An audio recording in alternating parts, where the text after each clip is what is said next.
tenemos que explotar más la tecnología en salud. Es injusto en ocasiones como hay grandes modelos de lenguaje o como hay grandes modelos de visión, los Vision Transformers, o como hay modelos muy complejos para distintas aplicaciones allá afuera. Vimos esta parte. Era una vocación de enseñar habilidades de intubación, habilidades de accesos venosos, lo que veíamos en la escuela, porque éramos instructores también en la escuela.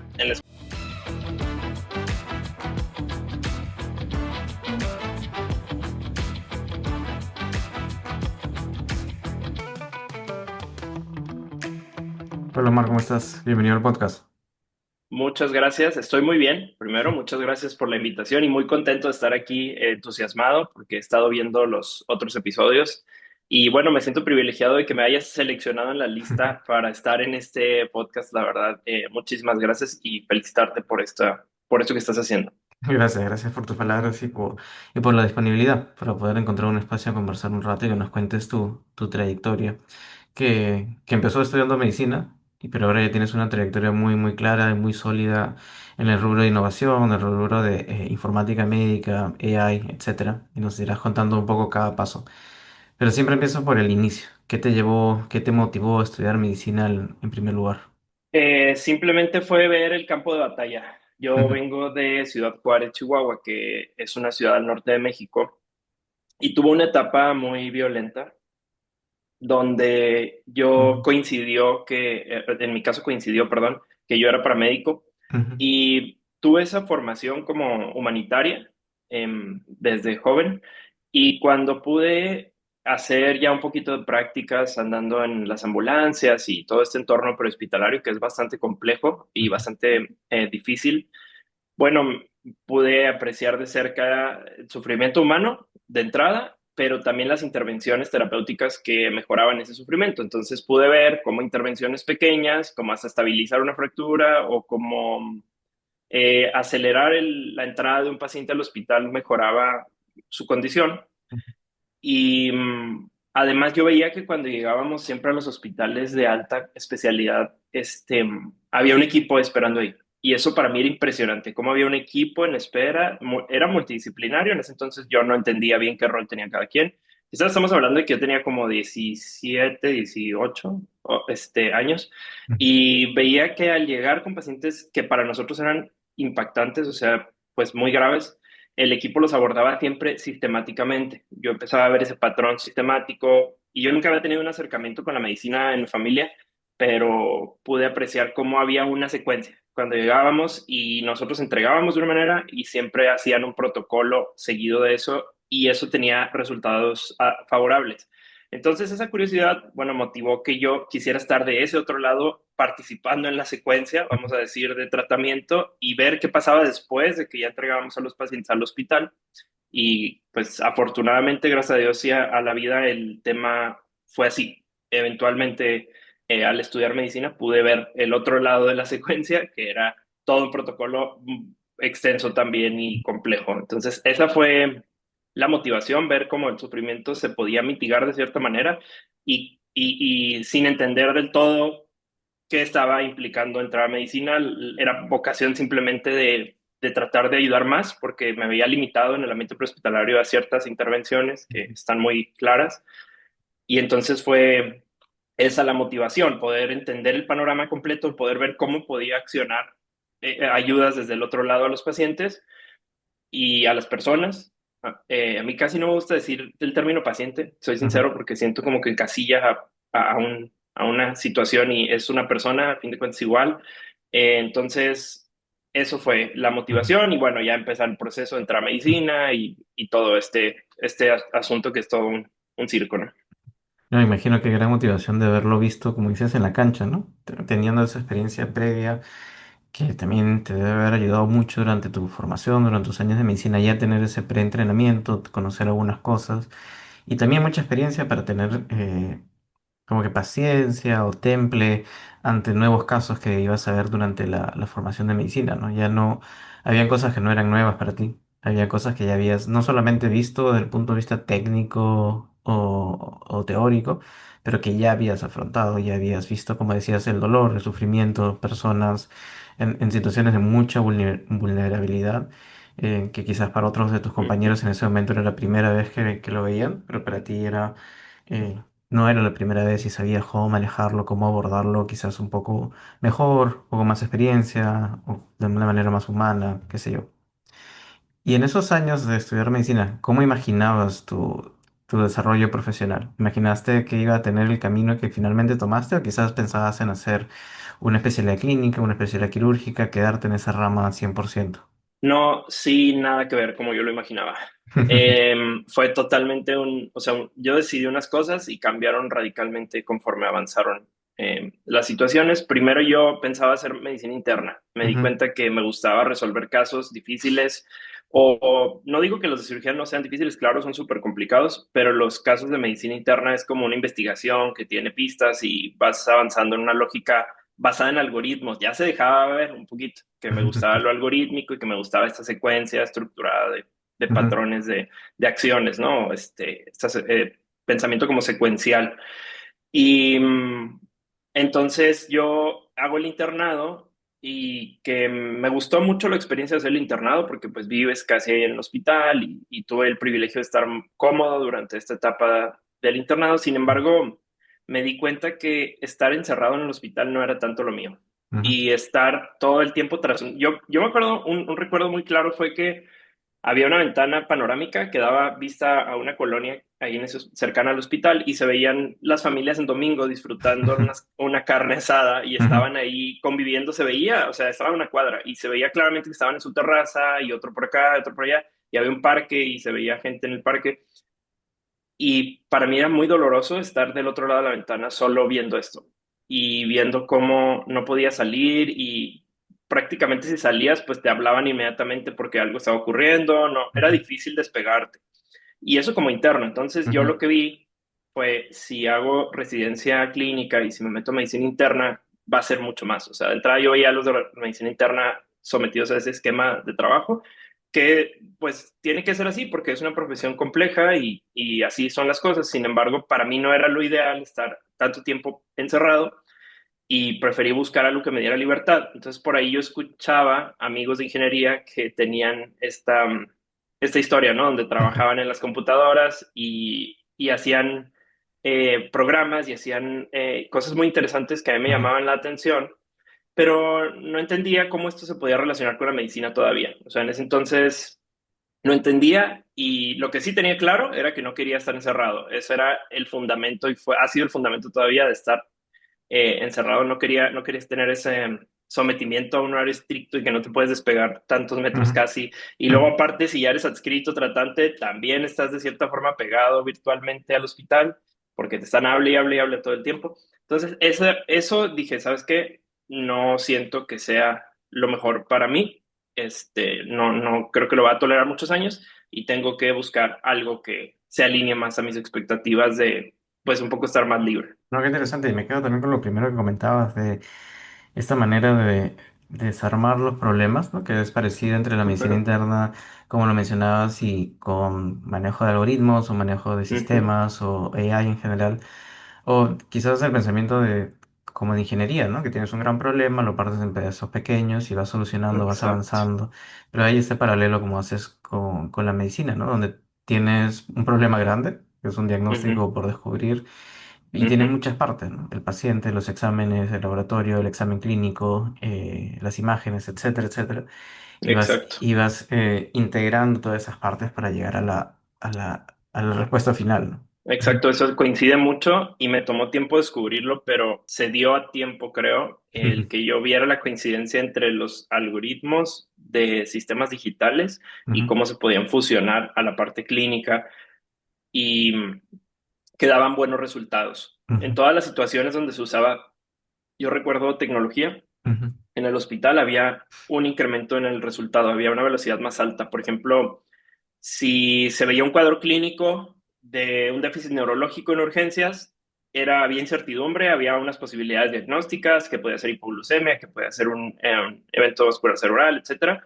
Sin embargo, a la hora que hacías la tomografía, que finalmente es tecnología pura, la ujú, TAC o una reso, en ese caso la tomografía, podías identificar rápido si había un sangrado. Entonces, esto de identificar la hemorragia provocaba toda una serie de cambios inmediatos en el tratamiento y activaba otra secuencia de pasos para, justo como Ujú. todo estaba como en secuencias, activaba otro camino de pasos para llevar a terapia intensiva o no, llevar a quirófano, etcétera.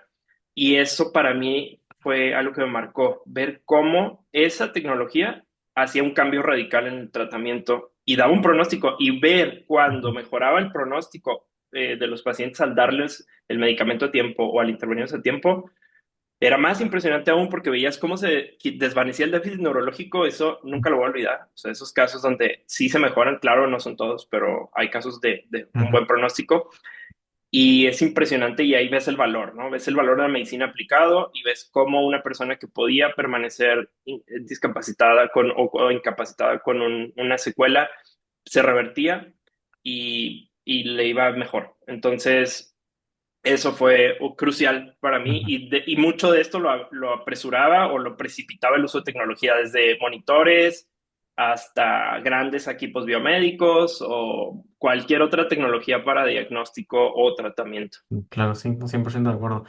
Y ya durante tus años de carrera y posteriormente tus primeros años de egresado, tú mismo tuviste un emprendimiento, ¿no? Tú eras fundador de tu emprendimiento, On Medical, si no me equivoco, Ujú. que los llevaron entre el 2011 y el 2019. Cuéntanos cómo fue cómo se le generó la idea, fuiste tú solo, tuviste colegas, compañeros, y cómo llevaste también la aventura de tener un emprendimiento a la par de estar estudiando medicina, cómo esos dos mundos fueron confluyendo. Fue una experiencia muy grata, fue un grupo de amigos de la universidad que Ujú. decidimos armar el emprendimiento y dar cursos de reanimación cardiopulmonar en ese entonces avanzada y todos de medicina. Bueno, comenzamos utilizando simuladores Ujú. para dar los cursos, luego nos certificamos y ya emitíamos ya unas certificaciones. Eventualmente nos preguntaron si podíamos dar los cursos a ciertas empresas hospitalarias, hospitales en general, y se logró. Entonces comenzó a tener una opción de ser una empresa pequeña y así la llevamos Ujú. durante algún tiempo, participamos como 20 en el proyecto ya al final y eventualmente cada quien fue tomando su camino, especialidades clínicas o distintas ramas y la empresa terminó por disolverse, pero lo que fue muy valioso fue la experiencia de conocer cómo funcionaban los hospitales desde el punto de vista educativo también Ujú. y administrativo, que uno nunca ve eso cuando está en el internado, cuando estás en la carrera, nunca observas qué hay, qué está manteniendo al hospital vivo. Entonces ahí tuve mi primer contacto con negocios hospitalarios, vamos a decir, donde se transaccionan insumos e Ujú. incluso cursos y certificaciones para mantener un servicio andando de un hospital, que era lo que yo vivía del otro lado. Entonces me tocaba ver las partes de facturas y órdenes de compra y todo esto en un punto y del otro lado nos tocaba estar impartiendo los cursos para mejora de los hospitales los fines de semana y entre semana ser estudiante de medicina o Ujú. estar en Ujú. otras situaciones clínicas. Entonces fue desde la carrera, como en sexto semestre que arrancó ese proyecto y nos tocó viajar muchísimo. Recuerdo con ese proyecto era mucho viaje para conocer y al final de cuentas fue una grata experiencia. Hay muchas fotos de cómo nos fue en ese tiempo y nos da mucho gusto recordarlo cuando junto con mis amigos nos gustó recordar esa etapa que tuvimos de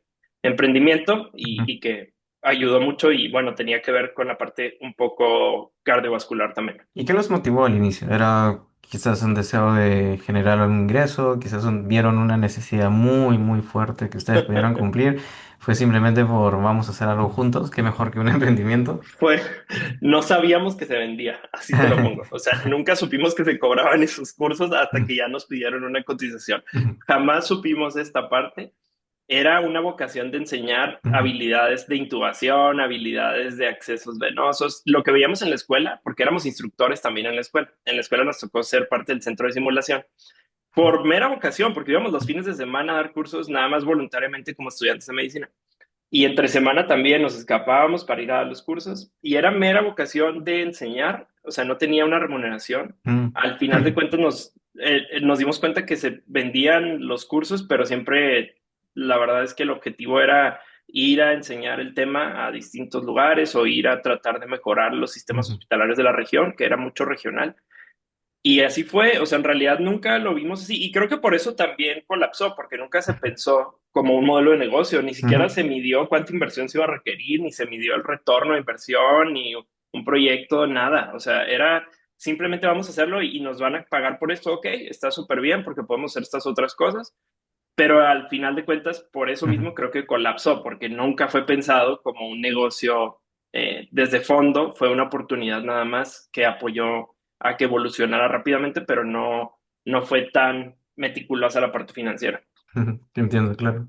Igual una excelente oportunidad para conocer todo lo que dijiste, ¿no? Porque al final, de acuerdo contigo que cuando uno se entrena en medicina, digamos, está estudiando o es interno, pues no te imaginas todas las otras piezas que hay detrás en el funcionamiento del hospital, ¿no? Exacto. O no las piensas, digamos, quizás estás muy ocupado con otra serie de tareas y no te das cuenta que el hecho de que hay un bisturí, el hecho de que hay un consultorio con luz, el hecho de que hay una camilla disponible, etcétera, es porque alguien las ha comprado, es porque alguien las ha limpiado, es porque alguien ha dado el presupuesto para que eso se actualice, etcétera, ¿no? Y hay múltiples partes que a veces uno, cuando está en el lado de la atención, no valoramos o no nos damos Ujú. cuenta de alguna manera. Sí, exacto, Ujú, no te das cuenta del esfuerzo que hay atrás de que estén los insumos, que estén los colaboradores ujú, capacitados para atender emergencias, para estar todos los días y en todos los turnos disponibles. Sí, uno no se da cuenta, uno está preocupado por su censo, por el pase de ujú, visita, por otras cosas, como tú puedes saberlo, pero no te das cuenta de esa situación, ¿no? Esa ujú, cadena de eventos administrativos para que esté andando un hospital. ujú. Y ya después, yendo unos años más adelante, empieza a trabajar en un complejo hospitalario, una serie de hospitales sin Cristos. Empiezas Ujú, como analista y estuviste ahí pues en varias áreas, casi 6 años trabajando ahí. ¿Cómo ingresaste ahí? O sea, ¿qué te motivó ya? Porque en ninguno de estos rubros tenías carga de atención a pacientes, ya no ejercías ujú, clásicamente ujú, la medicina como tal. ¿Cómo fue ese punto de quiebre de, bueno, salí de la facultad, salí de medicina, voy a hacer algo que está en el mundo de la medicina, pero no es la atención clásica? ¿Cómo ujú, tomaste esa decisión? Te nos contaste un poco esta idea de no querías estar encerrado. ¿Qué otras ujú. cosas más fueron sumándose a la balanza? Sí, aquí hubo un componente clave en medio de esta situación de Ujú, salir de la carrera y estar ya ejerciendo en calidad médica, que fue el puesto que tuve. Fue el componente del servicio social. En el servicio social me tocó ir a un poblado un poco retirado de la ciudad y también tuve el rol de administrador del centro de salud. Entonces reforzó mi abordaje sobre los temas de administración y calidad. Entonces pude observar cómo no tener un procedimiento de calidad, por ejemplo, para que la insulina llegara intacta, llegara a tiempo y que si se iba la luz se conservara, derivaba en que había personas que tenían hiperglucemia o que tenían episodios por no haber tenido disponible la insulina en ese poblado. ujú, O como si no había un procedimiento para vigilar la calidad del agua, por ejemplo, empezaba un brote de diarreas por todo el poblado. Que de pronto ver esas situaciones me hizo orientarme mucho a la parte de calidad y yo veía como una intervención administrativa, si quieres verla no clínica, beneficiaba a las partes clínicas, porque bien contenido, un proceso de calidad bien aplicado y un riesgo contenido evitaba episodios masivos incluso. ujú, Y yo recuerdo que ahí tuve mis primeros indicios de mezclar tecnología con la salud o con la atención a la salud, el cuidado de la salud. Fue en el control de hipertensión. Recuerdo ujú, que hice un algoritmo para el control de hipertensión ujú, y este algoritmo enviaba recordatorios por mensaje de texto sobre las citas y notificaba de ir a recoger las cajas de medicamento a los pacientes. Y yo lo ujú, hacía por ujú, voluntad propia, ujú, usando APIs que había públicas de mensajería y usando scripts de Python. Todo eso lo fui aprendiendo por cuenta propia. ujú. Entonces, eso fue el primer acercamiento que tuve a salud digital, que luego me enteré que así se llamaba eso. Entonces, este, ya fue un aprendizaje posterior. Ujú, Y ese fue el primer acercamiento y luego ya llegando al hospital, imagínate todas las oportunidades que estaban en la mesa. O sea, llegando al hospital era llevar exponencialmente eso, ujú, porque había un censo hospitalario, recuerdo que fue la primera intervención que hice, había un censo hospitalario que era en papel y que se batallaba mucho para dar continuidad. ujú. Además, si se te pasaba algo del censo, repercutía en los pacientes porque se les Ya. pasaba un cambio de sonda, porque se les pasaba un Ujú, cambio de catéter, cosas graves. Entonces, algo tan sencillo como tener accesible la información de forma digital o electrónica hacía cambios en la salud de las personas y me tocó muy de cerca ver esa parte y ahí propuse hacer el censo digital y empezar a digitalizar indicadores del hospital y digitalizar en la medida de lo posible lo de higiene de manos, por ejemplo, ujú, que estaba midiéndose en papel en aquel entonces, ujú, y a ir avanzando en transformación digital, que era lo que hacía, transformación digital, pero nadie me pidió eso. Pues, ¿estás de acuerdo que mi función era simplemente hacer análisis de eventos adversos y documentar procedimientos? Y llegó todo este ujú, bola de cosas, las traje a la mesa de que, ok, lo podemos hacer digital, podemos hacer predictivo esto, podemos hacer lo otro. Y era una etapa de hace muchísimos años, o sea, sin la ujú, explosión de deep learning públicamente. ujú, Entonces, eso fue el acercamiento, eso fue el contacto, o donde se cruzó ahora sí medicina con tecnología ujú, de lleno en mi vida y que pude proponer ideas. Fue la primera vez que saqué la mano para decir, ok, podemos hacer esto y mira, ujú. sí funcionó y mira, eficientó el proceso tanto y ahora tenemos trazabilidad de todo y fue una serie de proyectos sin parar desde aquel entonces, fue basado en proyectos, en Ujú. iteraciones. Buenísimo, suena súper emocionante, súper rápido, súper creativo también. O sea, cuáles son los problemas y cómo los puedes solucionar. Al final es un elemento también de creatividad, ¿no? No solamente de destreza técnica de qué cosa puedes hacer, sino cómo lo haces y a Ujú. partir de ahí jalas lo técnico. Y nos contaste de esta primera intervención de mensaje de texto Sí, para pacientes con hipertensión que tú mismo diseñaste con APIs ujú, y etcétera. sí, sí.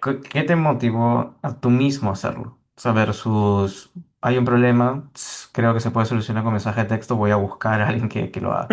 Fue tú, ya nos comentaste esta idea de que te gustaba la tecnología, de que tenías amigos de ingeniería, o sea, ¿cómo sí te metiste a un poco a aprender Python, como has dicho, Ujú. APIs y todas estas cosas, versus buscar a alguien o, bueno, alguien más vendrá después?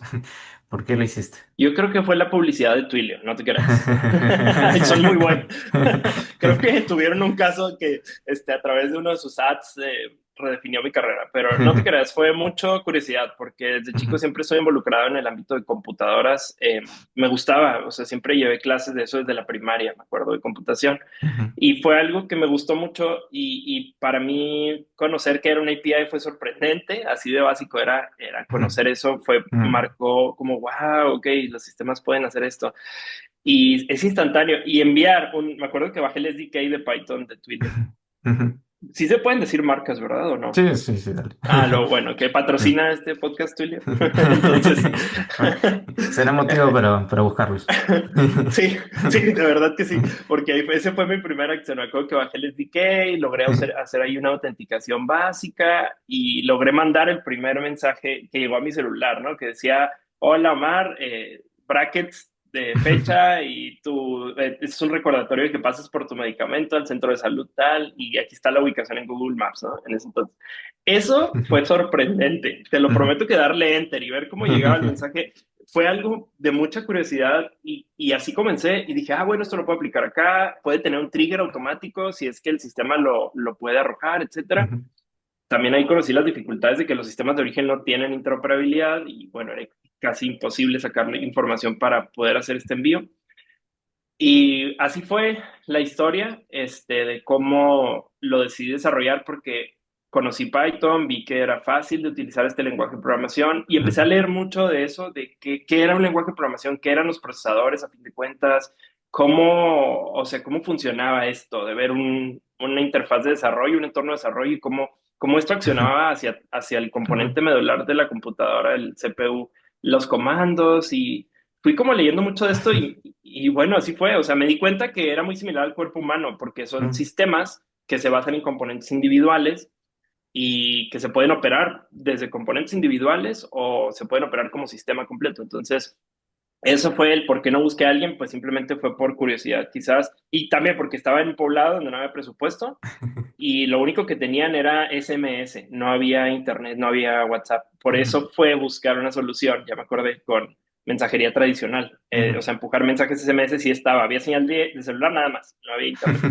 Ajá, entonces eso fue pues Ujú, como funcionó y ahí estaba yo enviando mis tandas de mensajes bajo demanda de recordatorios, ¿no? Entonces, eso fue la historia. Es buenísima esa analogía que terminaste, ¿no? Que es como el cuerpo humano, hay sistemas, hay órganos que pueden funcionar por sí mismos, pero el conjunto de todos los sistemas, de todo, tienen una función aún mucho más superior, y que dan, pues, ejecutan tareas muy, muy complejas y muy útiles, ¿no? Sí, ahora, Rodrigo, si me dejas anotar esto, es Sí, algo que a sí. mí me voló la cabeza y yo creo que a ti también te va a pasar. El tema de cuando entré a tecnología, me di cuenta que se parecía mucho a la biología humana. Por Ujú, ejemplo, acá en tecnología decían, ya cuando estaba en corporativos, decían, bueno, el data center y que la red MPLS o el cable, básicamente la red que lleva la ujú, conexión desde el hospital al centro de datos, tiene estas redundancias y tiene tales velocidades y tales switches. Entonces yo analizaba cómo a nivel biológico también el cerebro humano actúa como un data center y tiene cables que son las neuronas, en este caso los axones neuronales que llevan ujú. la transmisión y que tienen mecanismos de redundancia, por así decirlo, y aparte yo veía como estructuras del tallo cerebral o no sé, por ejemplo, mesencéfalo actuaba como un distribuidor de cargas. Entonces yo Ujú. decía, a ver, un load balancer acá en tecnología, entonces hace esto, distribuye cargas y manda para cada lugar. Sí, bueno, se parece mucho a esto. O sea, la comunicación entre cerebro y médula espinal y todas las extremidades pasa por canales muy similares a las redes o al networking que se tiene para las instituciones. Entonces yo hacía Ujú. muchas analogías como el firewall. Yo les decía, es que o sea, intentando hablar con los técnicos, los firewalls son como los perimetrales, son como los ganglios linfáticos, ¿no? O sea, detienen ahí la infección y ya Ujú. contienen y hacen una comunicación de que está ocurriendo, ¿no? Los ganglios. Y luego las redes neuronales, o más bien los axones, actúan como los cables que llevan la conducción al centro de datos, que es el Ujú. cerebro. Y si tienes caída del centro de datos, tienes una caída en las funciones, por ejemplo, neurológicas, pueden ser parciales o totales. Entonces hay muchas similitudes entre lo que se está construyendo en tecnología y la biología humana. Yo lo he reiterado esto de este parecido y luego me salen con que redes neuronales. Entonces ya, bueno, Ujú. ok, totalmente hace sentido, ok, sí, están tratando de replicar un mecanismo Ujú. biológico para el procesamiento y codificación de datos. Y fue donde todavía se explotó más para mí. Es como, wow, o sea, hay muchas cosas. Yo estaba incluso en un punto así como pensando, bueno, ¿y qué tal mecanismos como los de conducción saltatoria, aplicarlos acá en la vida de los centros de datos y etcétera, etcétera? O sea, hay Ujú. muchas cosas que se parecen, pero eso fue un hallazgo en el camino de estos mundos de tecnología. Estoy de acuerdo, me encantan todas las analogías que has hecho y es verdad, ¿no? Y haría dos acotaciones. Uno es que a veces pensamos que todo lo que aprendemos en medicina, que es tan complejo y lo has descrito de alguna forma, no aplica a otras cosas o no tiene par en otras esferas, ¿no? Pero tú has hecho varias analogías que uno sí sirve para entender, pero también sirve para encontrarle valor, en este caso, al mundo tecnológico, ¿no? No es solamente computadoras o no es solamente cosas fancy, sino hay una técnica detrás que va muy a la mano de lo que hemos aprendido en biología, en anatomía, Ujú, en medicina en general, ¿no? Y lo otro es que esas analogías que haces creo que también pueden ser muy útiles para vender o para informar a colegas médicos que pueden tomar decisiones dentro de ujú. hospitales o dentro de la Fíjate. Secretaría de Salud o del Ministerio de Salud o donde sea. Hablando en esos términos puede ser una manera muy eficiente de llegar a ellos, de que puedan entender exactamente por qué necesitan comprar esto o por qué necesitan implementar esto otro, porque Sí. es otro lenguaje, ¿no? Y una analogía que yo a veces hago mucho es cuando uno se dedica a tecnología, pero viene de un background médico, muchas veces puede servir como un traductor. Entonces, hablas medicina, hablas tecnología, ¿no? Sea cual sea tu especialidad o sea cual sea la rama de tecnología que ejerzas, pero te sirve Ujú, como un traductor entre ambos mundos para poder ujú. traer las necesidades de uno y llevarlo a las soluciones del otro mundo o viceversa, ¿no? Entonces por más que sea todo en español o en un mismo idioma, hay palabras o prioridades o intereses que van a ser distintos entre esos mundos, ¿no? Sí, sí, eso es el valor agregado que creo que se ha Mm. desarrollado en todos los que hacemos esto. Todos los que nos dedicamos con un background clínico a la parte tecnológica, proporcionamos ese valor agregado de traducir un mundo al otro, ¿no? Ujú, Traducir. Yo recuerdo con Ana, una amiga que se dedica al área de ciberseguridad, ella me acompañaba a recorridos en radiología para ver cómo funcionaban las modalidades biomédicas. Me decía, ok, ya entiendo todo, o sea, ya entiendo cómo se tienen que poner las medidas aquí de seguridad.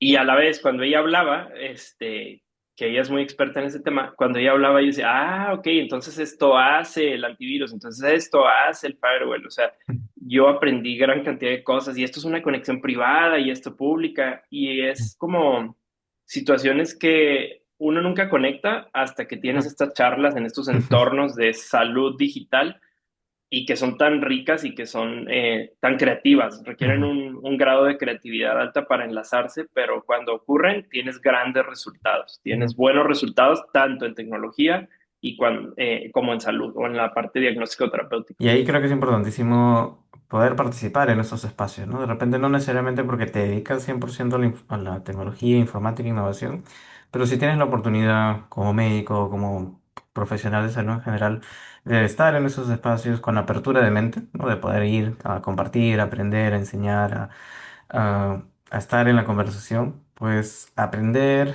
y pues permitirte innovar, ¿no? Como bien también lo dijiste hace un rato, ¿no? Muchas de las cosas que redundan en beneficio del paciente vienen de tecnología, ¿no? Porque hay imágenes disponibles o porque hay laboratorios disponibles. Entonces, entender un poco más de eso, no, más bien le hace bien a nuestro ejercicio, le hace bien al paciente, le hace bien al sistema en general, ¿no? Y en estos años que estabas trabajando en el hospital, hiciste varios cursos, liderazgo y transformación digital, diseño e implementación de soluciones de inteligencia artificial, transformación digital en salud, y finalmente también la complementaste con una maestría en inteligencia artificial. ¿Cómo fue decidir hacer una maestría en algo tan específico como inteligencia artificial versus quizás algo más amplio de transformación digital o salud digital en medicina, etcétera? ¿Por qué ir a algo tan específico? ¿Y cómo fue ingresar a ese mundo dejando ya un poco más la parte médica? De nuevo el marketing. No te creas. De nuevo me encontré un anuncio de la maestría, me encantó. El algoritmo. No, el algoritmo lo decidió por mí la IA. No, en realidad tuve una amiga también que estaba estudiando la maestría en salud digital y yo le pregunté de qué se trata, cómo funciona. Me dice, no, pues vemos todos estos temas y hay un tema, un módulo de inteligencia artificial. Y me puse a indagar muchísimo sobre esto y me topé con una gráfica que era la de Gartner, la de tendencias de Gartner. Seguro la has visto. Es una del hype cycle de Gartner, que trae como que viene en tendencia, que ya pasó y que ya se está muriendo, o la curva de la decepción, ¿no? Entonces, fíjate, venía inteligencia artificial en la subida todavía de esa gráfica, venía así como que va a ascender. Y yo dije, ok, si voy a dedicarme a salud, pero a la vez a salud digital, o sea, al tema específicamente tecnología, ¿qué va a ser lo que más sería útil o qué tema va a ser el más útil en los próximos años para dedicarme, así como en medicina? Se hace una especialidad clínica y se enfoca uno en cierto rango de patologías. Igual acá dije, hay que agarrar una rama y como replicar como la especialidad clínica, pero digamos una especialidad de salud digital. Entonces, se puede ser generalista en salud digital e innovación o se puede ir a una especialidad, digamos, de estas que hay varias, ¿no? De aplicaciones móviles, hay IoT o IOMT, ¿no? Internet of Medical Things, y había software que a mí me gustaba mucho, entonces fue irme a software y específicamente a sistemas de cognitivos o sistemas de inteligencia artificial. La motivación por la capacidad que tenían de manejar situaciones complejas estos softwares y la capacidad de personalización al grado que uno necesitara según el caso de uso. O sea, aquí no hay como, o sea, por ejemplo, un hardware tiene sus propiedades y tú lo puedes aplicar a ciertos casos, pero siempre hace lo mismo. O sea, un IoT, un dispositivo, un monitor o algún otro sensor, vamos a llamarlo, quizás, pues tiene su alcance y ya tú aplícalo como necesites. Pero en software no, en software había haz lo que tengas que hacer, haz lo que quieras hacer y lo puedes lograr de 1000 abordajes. O sea, una misma, como las pruebas de programación que te ponen, ¿no? En entrevistas de trabajo, es como, puedes, o sea, que es el problema y tú resuélvelo como tú crees que es mejor y te evalúan, ¿no? Cómo lo resolviste. Entonces, eso tenía esa característica, el tema de Machine Learning y de IA tenían esta característica de ser muy adaptativos a cualquier caso de uso y no tenías límites creativos. Entonces, ya empujaba un poco la creatividad y aposté por esa parte del crecimiento que iba a tener IA sin saber lo que ocurriría. Entonces, Garner, gracias por tu curva del hype cycle y en combinación con los ads de Twilio y todo esto que fue pasando. ¿La maestría la hiciste en España presencial o fue virtual? En este caso, como trabajaba al mismo Ujú, tiempo, tuve que hacerlo remoto ujú. y fue muy autónomo. La maestría fue un periodo muy solitario, vamos a decirlo, Ujú, porque pues tuve que adentrarme a leer conceptos que nunca había leído, desde lo de álgebra lineal, ujú, desde temas muy básicos que son fundamentales, desde entender qué era una red neuronal convolucional, ¿no? Y cuál era la diferencia entre un algoritmo y el modelo que se creaba de ella. ujú, Y qué era un modelo, y o sea, conceptos súper fundamentales de, bueno, recuerdo las primeras clases era, este es el perceptrón, y es como, ¿de qué diablos estamos hablando aquí, no? ujú, Entonces, era muy difícil porque había que leer muchísimo, no había un ChatGPT en ese entonces, ujú, no había estos mecanismos, sí había Google, claro, había Stack Overflow, había este tipo de cosas, y libros, sí había libros obviamente digitales, ujú, pero sí fue muy duro y fue un periodo de mucho aislamiento de todos los ujú, fines de semana, no salir, como dicen, ¿no? Cuando entras a medicina, ya no vas a salir los fines, bueno, cuando entras a la maestría tampoco. Entonces, lo sabrán todos los que hacen maestría trabajando, o sea, dile adiós a tus fines de semana por ese tiempo. Y fue remoto y fue muy autodidacta y fue muy poco acompañado, si quieres, de los profesores, pues básicamente te evaluaban, hacías tus presentaciones, etcétera, ujú, pero era tienes que vértelas tú mismo. Y la verdad es que sí ayudaba lo que te decían los maestros, ayudó mucho, me ayudó mucho, pero era rascarle desde cero, o sea, era ujú, la primera presentación del Perceptron, ya traía 4 referencias que eran enormes bibliográficas y bueno, tú sabes que tanto leías de ahí. Y era semana, me acuerdo que los exámenes en esa maestría eran como cada 20 días había exámenes y no podías reprobar y si reprobabas ya no había forma de hacer una recuperación o algo así. ujú, O sea, no tenías manera. Si reprobabas, te esperabas un año a un ciclo más. Ajá, entonces fue duro. O ujú, sea, emocionalmente fue duro pasar eso, fines de semana aislado, sin tener a quien consultarle mucho un poco sobre el tema de Machine Learning. Tenía uno o dos conocidos que estaban muy lejos y ujú, que yo les preguntaba un poco qué es esto, pero fue leer bastante y ver videos de YouTube, ujú. muchísimos videos de YouTube, pero también sí meterse a leer los básicos, ¿no? O sea, conceptos fundamentales Ujú, para poder entender lo que estaban hablando aquí en estas clases. ujú. Eso fue la historia. No, bueno, YouTube tiene un montón de recursos. Si lo utilizas inteligente y Sí. sabiamente, hay un montón de cosas realmente buenas que, Sí. sobre todo en tecnología, quizás también en otras áreas, pero en tecnología hay muchísimas cosas técnicas, teóricas, pero también videos prácticos, tutoriales, etcétera, para aprender y para hacer realmente lo que se te dé la gana en programación y ahora, bueno, con IA también. Ujú. Imagino que en este programa de maestría quizás eras el único o uno de los pocos que venía de algo tan distinto como medicina, o encontraste a otras personas con el No, de rubro. hecho, me di cuenta que yo creía eso, pero no, Ujú, porque la maestría se llama Inteligencia Artificial aplicada a la salud, así es ujú, directo Master in ujú, Artificial Intelligence in Healthcare, o sea, estaba orientada hacia eso. De hecho, todos los casos de uso que vimos eran de salud.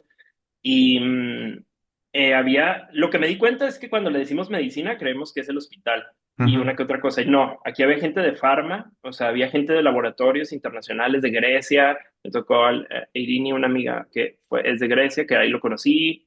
Eh, Conocí a varias personas que venían de otros rubros completamente distintos, de dirección de hospitales y estaban llevando ujú, AI en healthcare. Entonces no era necesariamente muy gente relacionada a lo técnico, había ujú, personas que no sabían programar y tuvieron que aprender a programar unas cosas, sí, ujú, sí, porque me acuerdo que nos juntábamos en línea, era como yo nunca he programado y no te preocupes, yo vi esto y podemos hacerlo así y ya nos salía bien, ¿no?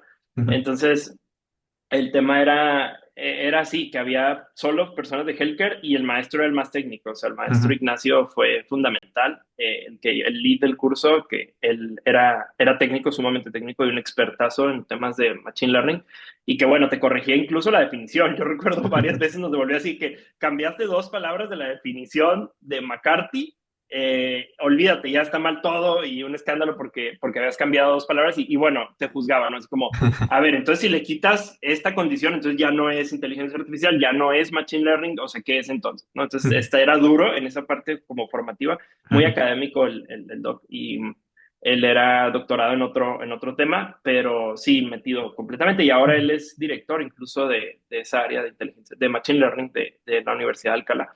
Buenísimo. Pero no, muy grato recuerdo, solo muy difícil. Sí, sí, fue muy pesado, sí. Algo que a veces escucho comentarios de las personas que hacen maestría que inclusive más que la parte técnica o teórica o lo que aprenden es, o más importante es el networking o conocer personas, digamos, no solamente de otros mundos o de otros países literalmente, sino las oportunidades laborales o de negocios o de emprendimiento o de diversidad que puedes encontrar.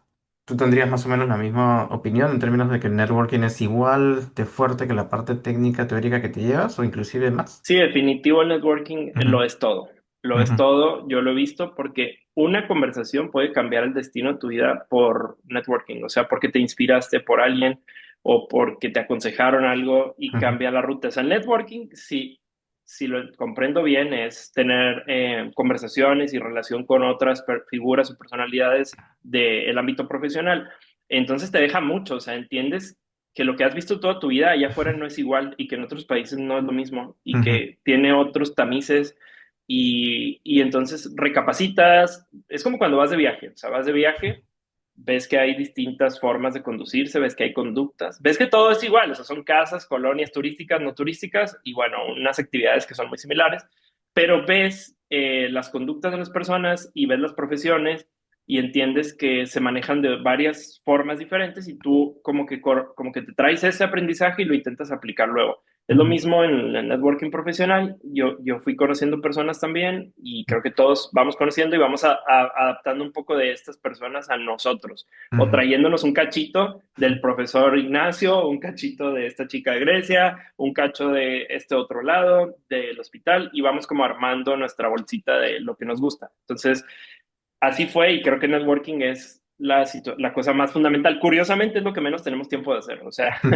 yo creo que en el ujú, ámbito laboral lo que menos tiempo tienes es networking, a ujú. menos de que te dediques mucho a eventos o cosas así. Sí. No, y de acuerdo de acuerdo con el hecho que no hay mucho tiempo para eso a veces, y al mismo tiempo también es una habilidad quizás que no valoramos mucho, ¿no?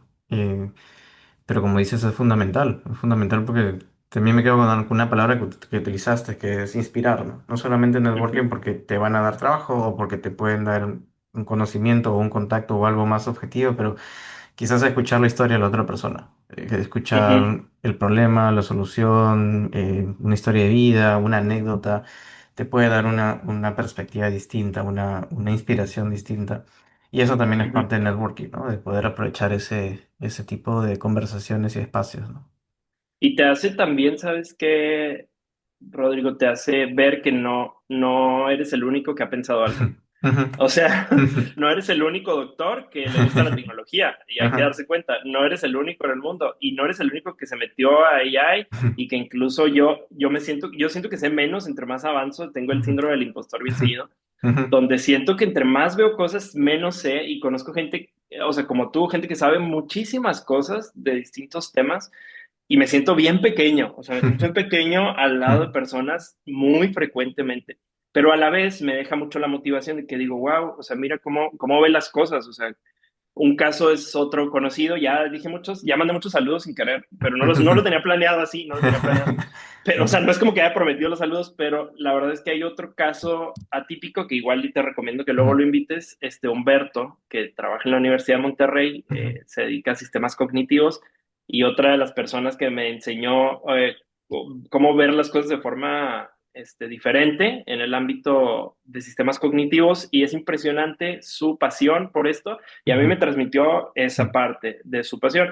Y así, te topas figuras que te sorprenden y que dices, bueno, no soy el único que ha pensado las cosas. Cualquier idea que haya pensado, alguien más la pensó, Ujú, pero hay formas de aproximarse a las ideas y de concretar las ideas en proyectos. Entonces, eso es espectacular del networking ujú, que creo que es lo que pretendía LinkedIn, la red social es como, eso es ujú. lo que intentaba. Bueno, ahora ya es un broker de trabajos, pero el tema es hacer, ¿no? Ujú, Conocer y ver qué están haciendo del otro lado, ahí en la casa de enseguida, ¿no? ujú. Sí, y a veces es una herramienta o una habilidad que no aprendemos mucho cuando estudiamos medicina por la misma carga, que es muy difícil o es muy muchas horas, estás encerrado, ¿no? Y Ujú. los ambientes, por más que el ambiente clínico en sí sea multidisciplinario, médicos, médicos de todas las especialidades, enfermeros, enfermeras, técnicos, farmacia, etcétera, etcétera, solemos estar en grupos más reducidos, con la misma especialidad o con la misma Sí. profesión, etcétera. Entonces, intercambiar pensamientos, intercambiar ideas, conversar o interactuar con otras personas de otros rubros, y más aún cuando pueden ser mucho más distintos, ingeniería, programación, administración, lo que sea, no es algo que estemos que hagamos muy frecuentemente, ¿no? Ujú. Y Sí, exacto. volviendo a tus años en Cristus, en el hospital, que estuviste 6 años, pasaste por varios puestos, ¿no? Como nos has contado, nos has resumido algunos de ellos. ¿Cómo fue esta progresión de carrera? ¿Fueron cosas que fuiste buscando? ¿Fueron puestos que se fueron abriendo? Y lo pregunto también pensando en que muchas veces cuando partimos de la medicina sabemos qué es lo que viene, ¿no? Eres estudiante, interno, residente, adscrito, etcétera, etcétera. O sea, hay un camino un poco más definido. Y en el mundo empresarial o en el mundo de emprendimiento no hay esta claridad o no siempre la hay, Exacto. ¿no? Entonces, uno que quiere o que pueden querer ingresar a ese mundo tiene esto más oscuro. ¿Cómo fue para ti esta progresión? ¿La buscaste? ¿Fueron cosas que se fueron dando? ¿Cómo fuiste asumiendo cada una de estas responsabilidades a medida que ibas progresando en la carrera? Tuve la fortuna de tener grandes líderes que escuchaban las ideas que tenía Ujú, y me orientaban sobre cuáles eran las prioridades y me invitaban a proyectos. Estos proyectos, uno que recuerdo mucho fue el de informática en salud, que fue un proyecto que en ese punto estaba instalando el expediente electrónico en el hospital y había mucho que entender de expediente electrónico en ujú, salud en México. Todavía es una tecnología que no está tan adoptada, que está en curso de adopción y que hay gran necesidad de documentar de forma digital las cosas. Sin embargo, me tocó ver de cerca los procesos para la prescripción electrónica, para verificar las interacciones de fármacos. Me tocó estar viendo cómo lo hacían, cómo estaba planeado, cómo los procesos se trasladaban de ser algo físico a ser a una verificación electrónica. ujú. Y conocí catálogos, conocí HL7, conocí SNOMED, también de terminologías, conocí CIE-10, bueno, ya lo conocí un poco, pero ahí cobró total relevancia el Catálogo Internacional de Enfermedades. Y JSON, que fue un formato, un esquema de intercambio de información tan básica, conocí cómo se transaccionaban estas Ujú, informaciones entre sistemas, estos datos. Y bueno, tuve la oportunidad de participar en esa implementación y en realidad todo fue dándose por proyectos, o sea, proyectos que iban requiriéndose. Entonces llegó proyectos para atención obstétrica, para prevención de infecciones asociadas a la atención sanitaria, para distintas situaciones o problemáticas que existían desde hace muchos años. Y había que darles una solución radical, vamos a decirlo, una ujú, solución más tangible y que utilizara innovación. Entonces ya después llegué, me dediqué 100% al área de innovación en salud, que fue esto, trasladar conceptos innovadores, no necesariamente todos tecnológicos, pero sí un gran componente tecnológico, trasladarlo a la parte de los hospitales y hasta llegar al final, ya terminando casi mi estancia en Cristus, fue la parte ya de dedicarme completamente a inteligencia artificial, ujú, pero fue atravesando etapas desde calidad y luego calidad aumentada por tecnología y luego tecnología aumentando otras iniciativas, ujú, clínicas todas clínicas, todas de alcance clínico y finalmente sistemas ya más complejos que generaran acciones de atención clínica. ujú. Entonces ese fue el escalón que hubo, pero fue basado en iteraciones de proyectos que unos salían bien, otros salían mal y de todo hubo un aprendizaje y fue por la confianza que depositaron en mí también en ese periodo que me permitieron esta libertad de conocer tantas formas de hacer las cosas. Ujú. Entonces, eso fue fundamental para el crecimiento en Cristo, pienso yo. Ujú, estamos de acuerdo. Suena también que era un espacio muy abierto a la innovación. Suena que también era un espacio muy dinámico y que valoraba justamente las nuevas ideas o la innovación para Ujú, afrontar distintos problemas, que no siempre es el caso en distintas instituciones, ¿no? Entonces, eso también ujú. era un elemento de suerte que el espacio en sí se abría a la innovación. ¿Qué sugerencias tendrías tú para alguien que quizás quiere empujar ese tipo de innovaciones, pero no necesariamente encuentra la misma receptividad o el mismo espacio que tú encontraste? ¿Cómo podríamos justamente no, Sí. no forzarlo, pero digamos, abrir esa puerta, tocar esa fibra en la institución donde estamos? Sí, creo que es demostrar. O sea, ahí se tiene que Ujú, tener un principio de demostrar las cosas con bajo costo. ujú, Por ahí es el convencimiento siempre. Se tiene que hacer tangible un proyecto prototipo. Basándose en prototipos es la mejor forma porque vas aprendiendo sobre todo, iterar prototipos. O sea, esta metodología viene de la de OMS. O sea, la Organización Mundial de la Salud tiene su metodología para intervenciones de salud digital. Que de hecho esa metodología la conocí por networking, ujú, curiosamente, no porque yo ujú, la haya estado leyendo, sino que alguien me la recomendó, me dijo que lo usaba y luego lo fui y lo busqué yo.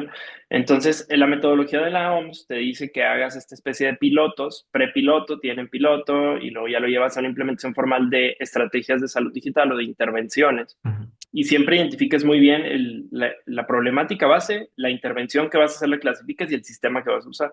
Entonces, hacerlo es como que mecanizado ujú, y presentarlo a los directores y presentarlo a los directores de finanzas, de inversiones, pero en una versión de bajo costo que se despliegue rápido y demuestre cómo cambian los procesos, funciona.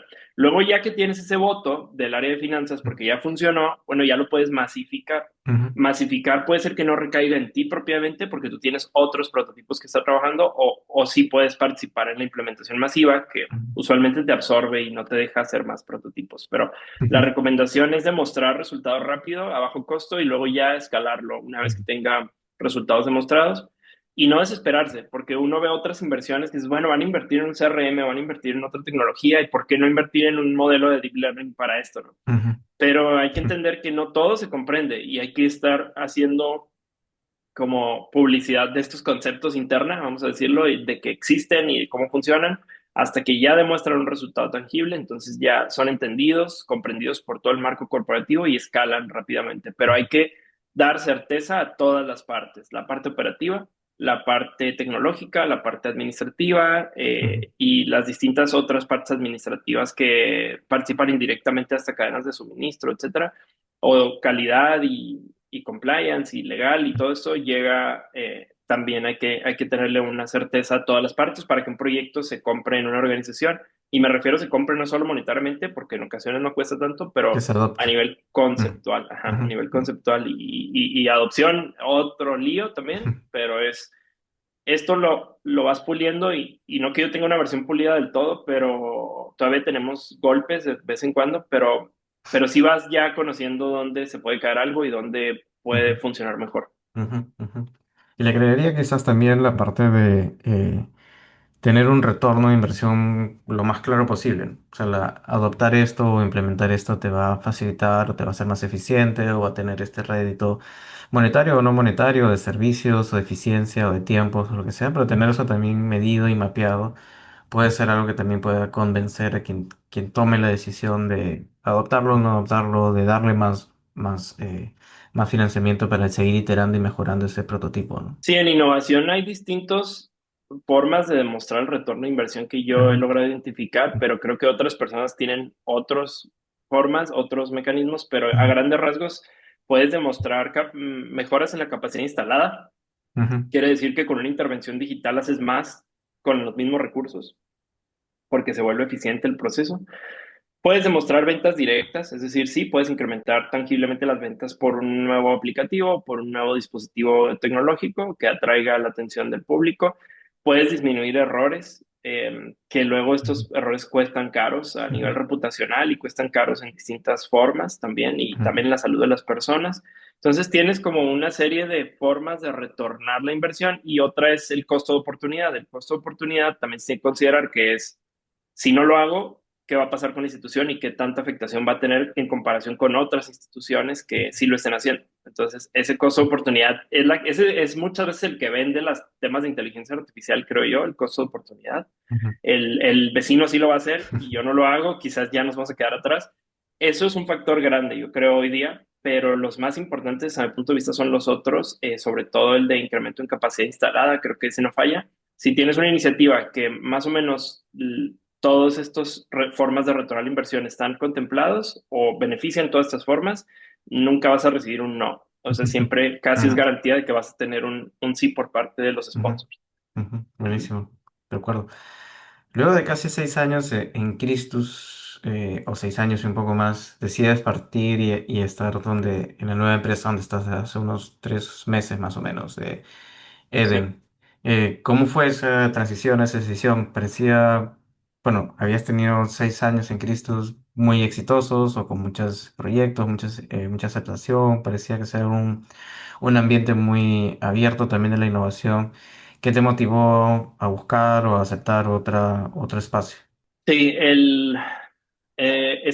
fue un riesgo grandísimo hacer esta salida, porque es ir de una empresa muy consolidada y con mucho respaldo a un terreno nuevo de conocimientos y un terreno nuevo de interacciones y de formas de operar, pero Ujú, creo que era la parte de no quedarse estático. ujú, El fundamento, el fundamento fue no quedarse estático y no quedarse, ajá, no perpetuar unas mismas actividades por mucho tiempo ujú, y tomar riesgos en la etapa de vida que tengo, es decir, a los 33, ya ahora 34, por cumplir en julio, pero tomar los riesgos en esta etapa de la vida, porque en el futuro, tal vez duraba algunos años más ahí, pero en el futuro solo iba a haber experimentado cierto mecanismo de trabajo. Entonces yo quería conocer otros y es un riesgo mayúsculo, es difícil porque te ujú, sales cuando estás en una etapa muy buena, o sea, ujú, no te sales decepcionado, pero te sales dejando atrás proyectos que te costaron años construir y que estaban apenas dando frutos notables y te tienes que despedir de ellos y pasarlos y decir, ok, ahora voy a otro ámbito que no conozco tanto y que es startup y que es un ámbito muy dinámico tiene otras formas de trabajarse.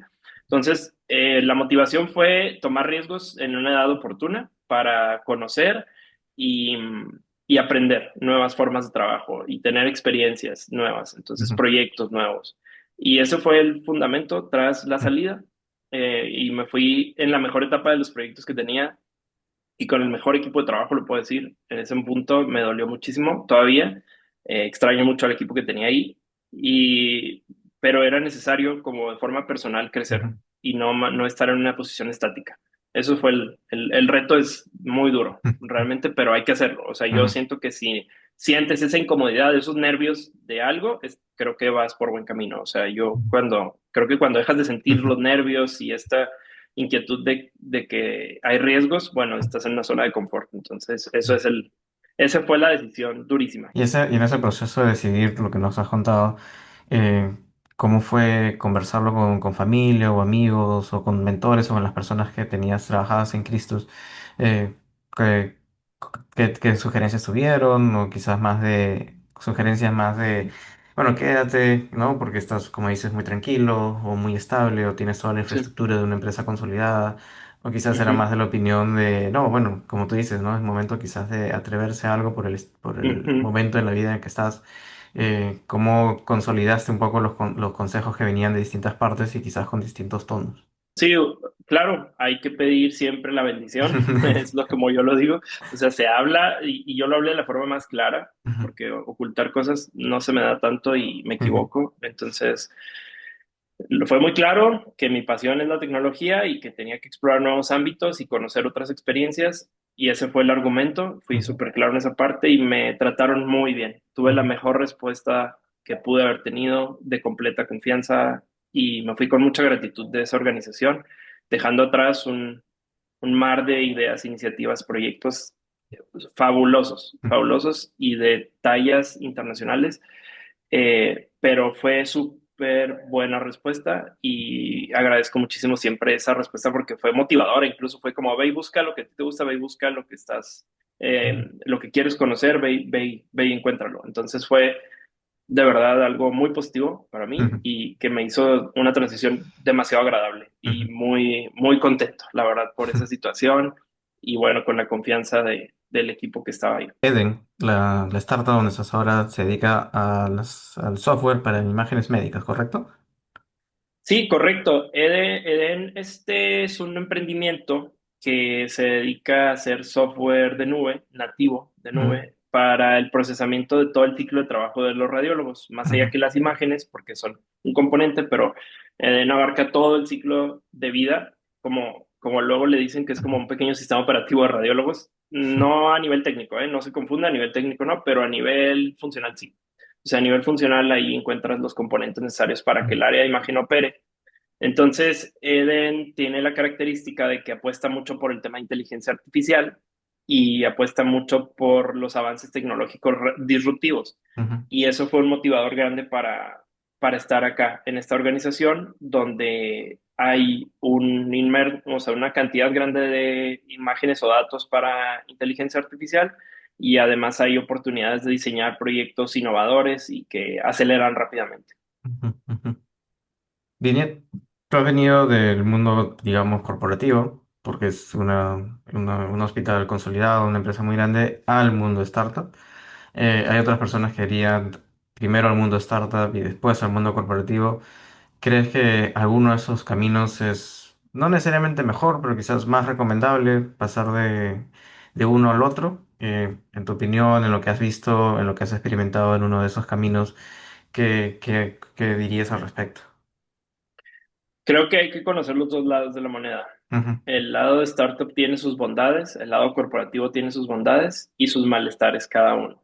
O sea, ningún lado es perfecto. Los Ujú. dos tienen sus áreas de oportunidad, pero uno tiene que conocer los dos lados de la moneda para decidir cuál le gusta más y dónde quieres estar. Hay personas que se sienten mucho más cómodas estando en un corporativo y no tomando tantos riesgos y Ujú. hay otras personas que les encanta lo dinámico que pueden ser las startups y las grandes ideas, cómo se pueden dar, Ujú. pero no les gusta que no haya tantos protocolos o tantos procedimientos a seguir y que se cambien quizás los objetivos rápidamente, a diferencia de una empresa corporativa que sus objetivos son hasta incluso en 5 años clarísimos y no se mueven de eso hasta que se logran. Ujú. Bueno, en las startups los objetivos pueden cambiar rápidamente y para lograr sostener la startup y dar resultados necesarios. Entonces, yo creo que las dos tienen grandes ventajas y las dos partes tienen sus dificultades. Ujú. Y lo malo de los corporativos es que puedes caer en la rutina y en un ciclo de vida donde estás atrapado sobre lo mismo y tus ideas se van apagando, eh, pero tienes una certeza de cierta manera más estable de trabajo, tienes un mecanismo estable de trabajo y en las startups puedes materializar ideas rápidamente, pero puedes tener en ocasiones poca estabilidad en nivel de procesos. Entonces, esos son los dos mundos que yo veo, pero conociendo, sigo aprendiendo, o sea, sigo aprendiendo en realidad Ujú. y a mí me agradan ambas, o sea, ambas posiciones tienen, creo que se adaptan a distintas etapas de la vida también. Ujú. Buenísimo. Bueno, Omar, llegamos al final. Te agradezco enormemente el tiempo. Te agradezco mucho que nos hayas contado toda tu transición desde cómo empezaste a estudiar medicina y toda esta pasión por la innovación, por la tecnología, para encontrar soluciones alternativas al final, como nos dijiste, a dar eh, soluciones a problemas que redundan específicamente en la atención o en el manejo de pacientes, problemas clínicos 100%, ¿no? Que a pesar de no tener la carrera clásica de atención al paciente dentro de medicina, no te has desligado de ese mundo y más bien has utilizado toda tu pasión por la tecnología, innovación, programación, para encontrar soluciones que pueden hacer ese proceso de atención o de cuidado de pacientes mucho más eficiente y mejor. Y al final también tu experiencia de transicionar hacia el mundo startup y seguramente tendremos alguna entrevista más adelante para que nos cuentes ya años entrados en el mundo startup, cuál ha sido tu experiencia. Para cerrar, Omar, si no quieres dejar algún mensaje o dirigir a alguna página web o a tus redes sociales. Pues sí, el mensaje es de que tenemos que explotar más la tecnología en salud. Es Mm. injusto en ocasiones como hay grandes modelos de lenguaje o como hay grandes modelos de visión, los Vision Transformers, o como hay modelos muy complejos para distintas aplicaciones allá afuera y no están en medicina, o sea, están entrando lentamente a medicina. Mm. Necesitamos más, digamos, personas trayendo o introduciendo la tecnología de forma correcta a los hospitales, de forma ética, sí, de forma segura y que sea demostrable y que sean tecnologías de punta. Creo que allá afuera, o sea, las computadoras no las estamos usando ni el 10% de su capacidad a mi punto de vista. O sea, los equipos de cómputo, su procesamiento usualmente es sobrado para las distintas actividades que hacemos. Y creo que necesitamos empujar más a que medicina o el cuidado de la salud no solo esté concentrado en ciertas áreas del punto tecnológico, sino que sea de forma generalizada. Ya se vio que demuestra resultados, entonces por el tiempo que tardemos en traer tecnología de punta a los lugares de trabajo o a los centros que proporcionan salud o a los pacientes, Ujú. pues es retraso y es daño a los pacientes porque le estamos quitando una oportunidad si una tecnología demostró ser muy buena. Entonces, bueno, el mensaje final es ese, intentar aprovechar lo más posible la tecnología y embeberla en medicina de una forma segura y ética. Y bueno, pues agradecerte la invitación, Rodrigo, a este podcast. Espero que en un futuro lo veamos hacia atrás y tengamos una nueva interacción y veamos qué cambios han ocurrido, tanto de tu lado, que sé que traes ahí tus proyectos, cuenta conmigo para platicar de nuevo en un futuro de cómo ha cambiado el panorama. Y pues agradecerte mucho y estoy a tus órdenes siempre. Gracias, Omar. Nos vemos en la próxima. Fuerte abrazo. Chao. Ándale, gracias.